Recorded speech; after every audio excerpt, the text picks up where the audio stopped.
পরিবার পরিজন নিয়ে সবাই ঈদ উদযাপন করতে পারলেও কারাবন্দীদের সে সুযোগ নেই। বিশেষ এই দিনেও থাকতে হয় চার দেয়ালের মাঝে। ঈদের দিন তাদের কেমন কাটে, কি খাবার দেয়া হয়, এমন প্রশ্ন অনেকের মনে। জানা গেছে, ঈদ আনন্দ ভাগাভাগি করে নিতে ঢাকা কেন্দ্রীয় কারাগারের বন্দীদের বিশেষ খাবারের আয়োজন করা হয়েছে। প্রতিবারের মতো এবারও ঈদের দিন মুড়ি, পায়েস, পোলাও ও মাংস সহ বেশ কয়েকটি পদ থাকছে কারাবন্দীদের জন্য।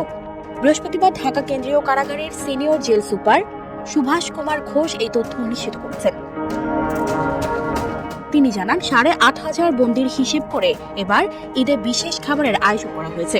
প্রত্যেক বন্দীকে দেয়া হবে ৩০০ গ্রাম গরুর মাংস।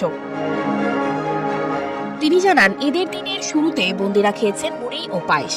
দুপুরে থাকছে পোলাও, মুরগির রোস্ট, গরুর মাংস। হিন্দু বন্দীদের জন্য থাকছে খাসির মাংস।